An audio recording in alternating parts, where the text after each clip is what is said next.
Cricket world cup के 48 सालों के इतिहास में यह पहली बार था कि ऑस्ट्रेलिया क्रिकेट टीम अपने वर्ल्ड कप के आखिरी के 4 मैचेस हार गई लगातार।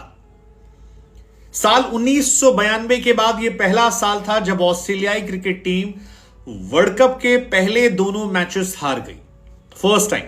और इसका असर यह हुआ कि वो ऑस्ट्रेलिया जिसे दुनिया के तमाम क्रिकेट एक्सपर्ट और फैंस टेबल टॉपर के तौर पर देख रहे थे, वो टॉप तो करती है लेकिन नीचे से नंबर 2। केवल अफगानिस्तान उसके नीचे है, उसके अलावा दुनिया की जितनी भी टीमें हैं वो सब उसके ऊपर आ चुकी हैं। और साउथ अफ्रीका तो फिलहाल नंबर 1 पोजीशन पर मौजूद है। कमाल की मतलब ये मैच रहा। साउथ अफ्रीका ने फुल डोमिनेट किया और ऑस्ट्रेलिया इस मैच में चारों खाने चित रही। ना गेंदबाजी, ना बल्लेबाजी, ना उनकी फील्डिंग और ना उनका कमिटमेंट, डेडिकेशन, जिसे आप कहते हैं ना शोल्डर्स डाउन कर देना।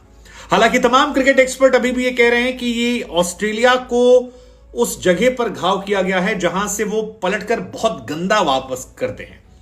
वो दुनिया की हर टीमों को दर्शाते हैं कि हम ऑस्ट्रेलिया क्यों रहे।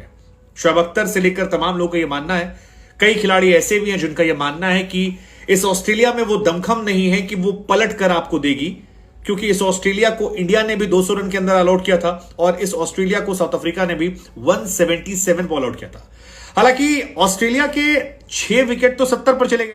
इस मैच ने ऑस्ट्रेलिया को ऐतिहासिक सदमा दिया, -1.846। यार ये रन रेट ऑस्ट्रेलिया का है, मतलब इस ऑस्ट्रेलिया को हम नहीं जानते। ऑस्ट्रेलिया के बारे में चर्चित है कि ऑस्ट्रेलिया लड़ना जानती है, वो पलट कर वार करना जानती है, वो आपको मैच देती नहीं आसानी से, वो लड़ती रहती है। लेकिन इस ऑस्ट्रेलिया में वो दिख नहीं रहा कि वो लड़ती रहती है।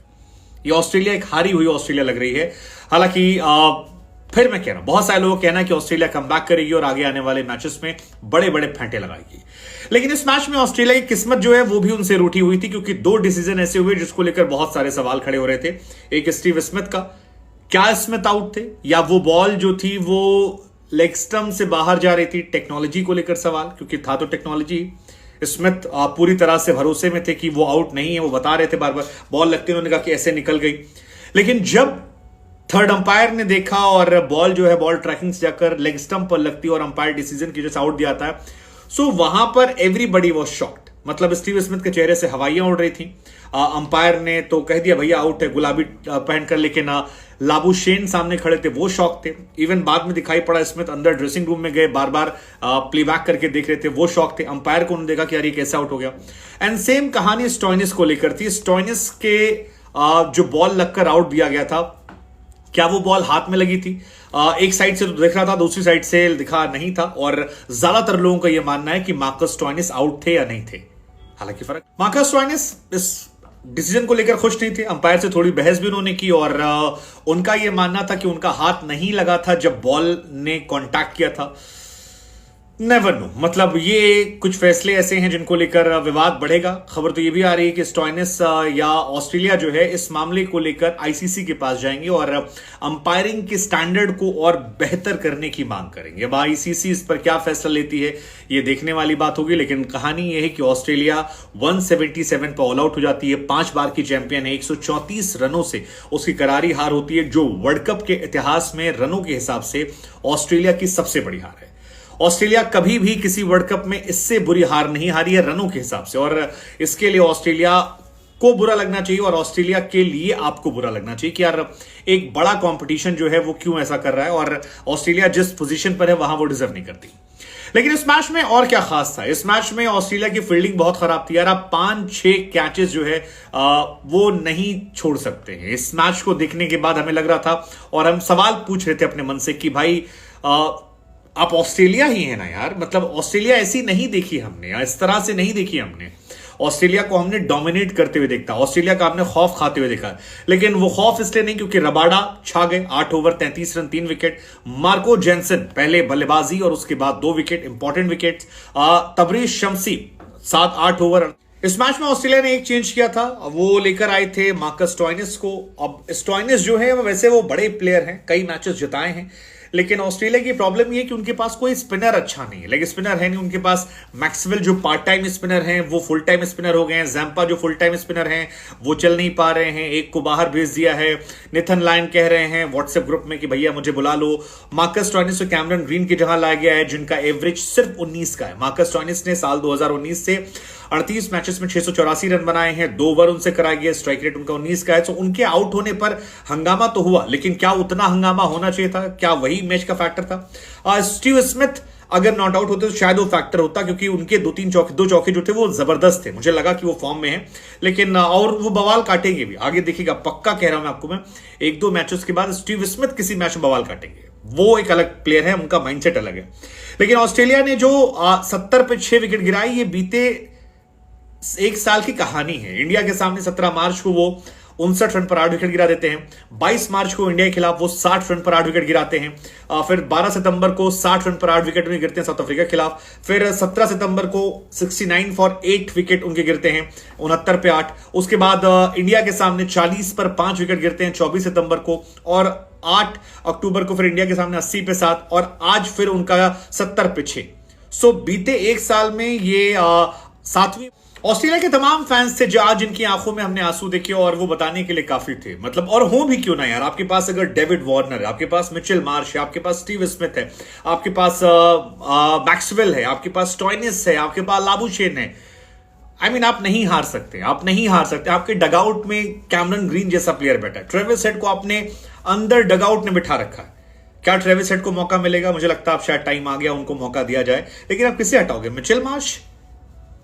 पता नहीं। मिचेल मार्श आप गेंदबाजी तो करा नहीं रहे हो, केवल बैटिंग आप हटा सकते हो। एक मैच में आप ट्राई कर सकते हो। मिचेल मार्श अच्छे प्लेयर हैं, लेकिन आप अगर नहीं चल रहे तो फिर देख लो। वार्नर इंडियन पिचेस पे अभी भी आप 1-2 मैच प्रेफर करना चाहोगे, लेकिन Warner 13, Mitchell Marsh 7, 19 run Steve Smith, 5 run Stoinis, 3 run Maxwell. और इंग्लिश, क्या बेहतरीन बॉल रबाडा ने उन्हें आउट किया था यार। बेहतरीन बॉल, डंडा जो खड़ा टक, वो देखने वाली बॉल थी। और आज एक्चुअली उनके बॉलर्स ने अच्छी गेंदबाजी की। आप देखिए निगड़ी ने बेहतरीन गेंदबाजी की, 5 ओवर 2 मेडन, 9 रन, 1 विकेट। सो वो जो प्रेशर बनाया था वो आज दिखाई पड़ा। स्टीव स्मिथ एंड आपके स्टॉइनिस, ये 2 अनफॉर्चुनेट रहे, लेकिन बाकी जो टीम थी वो अनफॉर्चुनेट नहीं थी, वो नहीं चल पा रही थी। और लगातार मैचेस ऐसे आए हैं जहां पर ऑस्ट्रेलिया खराब खेल रही है। भले ही पैट कमिंस ने कहा हो कि वर्ल्ड कप आते हैं सारी चीजें फिक्स हो गई, लेकिन आउट ऑफ फॉर्म ऑस्ट्रेलिया नहीं लग रही है। और उसी तरह इस मैच में तारीफ होनी चाहिए साउथ अफ्रीका की। साउथ अफ्रीका यार कमाल का मैच खेल रही है। साउथ अफ्रीका फिलहाल वर्ल्ड की one of the most destructive team बन गई है। अगर आप उनके आखिरी के 5 मैचेस देखेंगे, आज उन्होंने 311 बनाए। हालांकि मुझे बार बार लग रहा था कि ये 350 होने चाहिए थे। आखिरी के 7 ओवरों में उन्होंने सिर्फ 40 रन बनाए थे, तो वो एक दिन रहा। उसके बावजूद दे मैनेज 311। आप सोचिए क्या बैटिंग लाइनअप है। पिछले मैच में श्रीलंका के सामने 428 ठोके थे। उससे पहले ऑस्ट्रेलिया के इन्हीं गेंदबाजों के सामने, अगर आप सोच रहे कि इंडिया की कंडीशंस पाटा है, तो अफ्रीका की पिचेस पर 315, 416 और 338 ठोक दिए थे, और वो बहुत ज्यादा रन होते हैं। आज तो फैंस मजाक उड़ा रहे थे, लोग पेपर कॉपी लिख गए थे, टीका लगा रहे थे, ये ऑस्ट्रेलिया ने कैच छोड़ा, ये कैच छोड़ा, ये कैच छोड़ा, 4 ओवर काट दो, फिर कैच छोड़ा, फिर कैच छोड़ा, काट दो, ऐसे चल रहा था। मतलब ये काफी शेमफुल था ऑस्ट्रेलिया के लिए, और ये ऑस्ट्रेलिया को हम नहीं जानते हैं। सो साउथ अफ्रीका अब बीते 6 मैचेस में अगले लेवल पे खेल रही है, और इस तरह से खेलेगी तो फिर नेक्स्ट लेवल पे टॉप 4 में देख रहे हो ना। उधर अगर आप बात ऑस्ट्रेलिया की फील्डिंग करेंगे, तो इस वर्ल्ड कप में सबसे घटिया फील्डिंग ऑस्ट्रेलिया ने की है।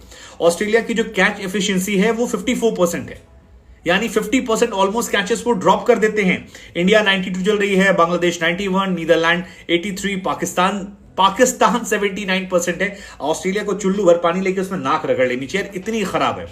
England 78, New Zealand 71, South Africa 67, Afghanistan. So कुछ गेंदबाजों ने रिकवरी कोशिश की, जैसे डेविड मिलर को ड्रॉप किया था मिचेल स्टार्क ने, बाद में बोल्ड मार दिया, लेकिन रिकवरी काफी नहीं थी। खैर, अब बात कर लेते हैं मैच को लेकर। क्विंटन डिकॉक यार एब्सोल्युटली ग्रेट। मतलब 2 वर्ल्ड कप में बंदे के 0 शतक थे, और आज और पिछले मैच में शतक मारकर first south African, I think second south African, जो 2 मैचेस में बैक टू बैक शतक मार चुके हैं। कमाल है यार। मतलब तीसरा वर्ल्ड कप उनका, ये लास्ट वर्ल्ड कप है। लखनऊ में खेल रहे थे, लखनऊ उनकी होम कंडीशंस है, एंड उन्होंने दिखाया कि वो कितने बड़े प्लेयर हैं, और कितनी कमाल की वो बल्लेबाजी करते हैं। 106 बॉल 109 रन फालतू शॉट खेलकर आउट हुए, अदरवाइज वो रहते और लंबा स्कोर जाता। बुआमा 7 निभा रहे थे, 55 बॉल 33 रन। वांडर डूसन आज 2000 रन बना लेते हैं, अपने कंप्लीट करते हैं, 45 मैचों में बाबर आजम के रिकॉर्ड की बराबरी करते हैं। कमाल के प्लेयर हैं, आज नहीं चले, लेकिन मार्करम का शो बताने वाला है कि आगे मैचेस में अगर आप साउथ अफ्रीका से खेलते हैं तो आपको उनसे सावधान होने की जरूरत है। क्लासन थोड़ा मैं डिसअपॉइंट था, 27 बॉल 29 रन, उनको सूट नहीं करता, वरना बुरा नहीं है। मिलर फ्लॉप रहे, 13 बॉल 17 रन। आखिरी में अगर वो रहते तो शायद 20 रन का स्कोर अलग होता। मार्को जॉनसन ने बल्लेबाजी ठीक ठाक की, 22 बॉल 26 रन। शुरू में बहुत डॉट बॉल खाई थी, लेकिन बाद में 3 चौका 1 छक्का मारा, कवर कर लिया और 311 टीम पहुंच गई। ऑस्ट्रेलिया से गेंदबाजी केवल मैक्सवेल ने अच्छी की थी, बाकी सब नॉर्मल थे। 10 over 1 mid and 34 run 2 wicket, ये इनका था। बाकी जैम्पा 10 ओवर 70 रन। मैक्सवेल के अलावा मिचेल स्टार्क, पैट कमिंस और हेजलवुड, ये भी तीनों काफी। और वहीं अगर आप साउथ अफ्रीकन गेंदबाजों की बात करेंगे तो जमीन आसमान का अंतर है। मतलब लुंगी का जो इकोनॉमी है वो 2.20 है उसी पिच पर, और 2-4 ओवर नहीं किए भाई साहब ने, 8 ओवर किए, 8 over 2 maiden 18 run wicket. So यार 8 ओवर करने के बाद अगर आपकी इकोनॉमी 2 की है, सो आप समझ सकते हैं कि बॉलिंग साउथ अफ्रीका ने टॉप क्लास की, टॉप क्लास बॉलिंग की है। Rabada 8 over 1 mid and 33 run 3 wicket. Keshav मारा 10 ओवर 30 रन 2 विकेट। शमसी 8 ओवर 38 रन 2 विकेट। सो ये शानदार थे। केवल इनके यहां मार्को जो है थोड़े से महंगे साबित हुए थे, हालांकि उन्होंने भी 2 विकेट निकाल दिए, बट पूरी टीम शानदार थी और मार्को ने ही शुरुआत की थी। मिचेल मार्श को आउट किया 7 रन पर, डेविड वार्नर को लुंगी ने आउट किया 13 पर। स्टीव स्मिथ वाले पे क्वेश्चन है, वो हम फैसला आप पर छोड़ते हैं। लाबुशेन आखिर तक टिके थे, लेकिन महाराज की बॉल पर शिकार हुए 46 पर। He was the only fighter, वो और मिचेल स्टार्क, बाकी सब संघर्ष कर रहे थे। बाकी देखिए इंग्लिश 5 पे बोल्ड हुए, बेहतरीन गेंद थी, क्या गिरी, क्या डंडा उखाड़ा, मतलब वो I think ball of the match थी। ठक डंडा उखड़ गया और इंग्लिश को हिंदी में लगा कि मामला गड़बड़ हुआ। Maxwell, Keshav Maharaj, cotton bold, यार मैक्सवेल क्या करे, 17 ball 3 run, that's not Glenn Maxwell. 17 ball 3 run, ऐसे मैक्सवेल नहीं खेलते। हम नहीं जानती ये कौन से ऑस्ट्रेलिया कौन से मैक्सवेल है। स्टोइनिस 4 बॉल 5 रन, और उसके बाद स्टार्क 27, कमिंस ने थोड़ी बहुत शॉट लगाए, 22 रन बनाए, लेकिन पूरी टीम 70 पे all out. And I think ये ऑस्ट्रेलिया वो ऑस्ट्रेलिया नहीं है। क्या ये ऑस्ट्रेलिया कम बैक करेगी? क्या ये